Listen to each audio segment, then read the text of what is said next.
네, 안녕하십니까. 김정현 변호사입니다.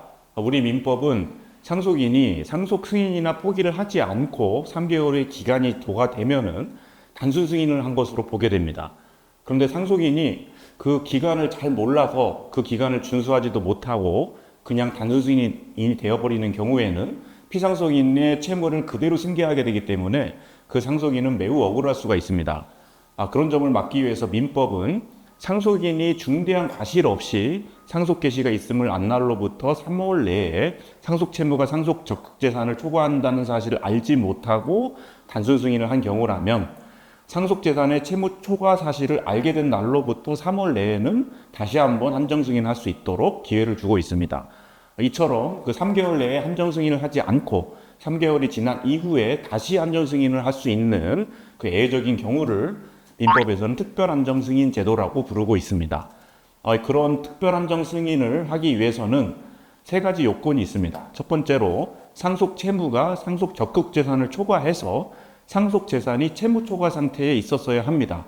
또한 상속인이 중대한 과실이 없이 그 3개월의 기간 동안에 그런 사실을 알지 못한 상태로 지냈어야 됩니다.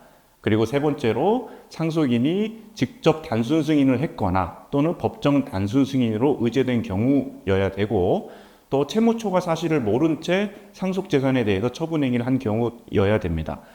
따라서 상속인이 한정 승인 또는 포기를 한 후에 상속 재산을 은닉하거나 부정 소비하거나 고의로 재산 목록에 재산이나 부채를 기록하지 아니해서 법정 단순 승인으로 의제된 경우에는 아까 말씀드린 특별한정 승인을 할 수가 없습니다.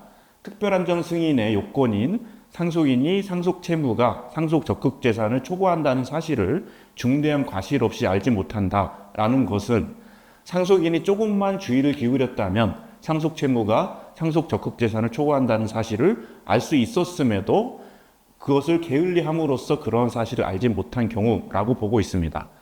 대법원은 상속인에게 중대한 과실이 있었는지 여부는 상속인의 나이, 또 동거 여부, 거주 관계 등을 포함해서 상속인과 피상속인의 평소 관계나 상속 채무의 종류, 또 상속 채권자들이 채고를 했는지 유무 등 구체적인 사정을 종합적으로 고려해서 각 상속인별로 개별적으로 판단해야 된다고 보고 있습니다. 구체적인 판례 사례를 보면은 피상속인이 사망 직전에 암으로 투병 생활을 하다가 치료비를 다 내지 못하고 사망해서 채권자가 그 상속인에게 상속 채무의 이행을 구한 사건이 있었습니다. 그런데 그 상속인이 과거에 그 피상속인과 관련된 소송에서 피상속인에게는 전혀 재산이 없다고 주장한 적이 있었습니다.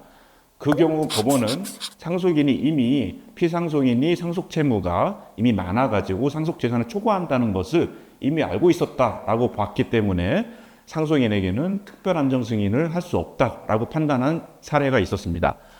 반면에 상속 채권자가 피상속인을 상대로 소를 제기해서 승소 판결을 받았는데 상속 채권자가 피상속인이 사망한 지 1년이 지난 후에야 상속인이 단순 승인을 했다고 하면서 상속인 소유의 동산에 대해서 압류를 한 경우가 있었습니다.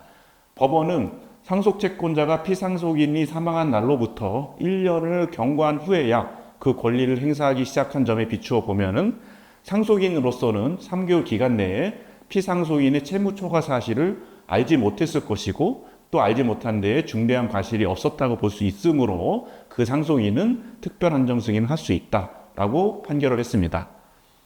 이와 같이 상속 사실을 아닌 지 3개월이 지났다 하더라도 상속 채무가 상속 재산을 초과하는 경우에는 특별한정 승인이라는 제도가 있기 때문에 채무의 승계는 면할 수 있는 다시 한번 기회가 있습니다. 이러한 점을 참고하셔서 상속 승인 여부를 판단하셔야 될 것 같습니다.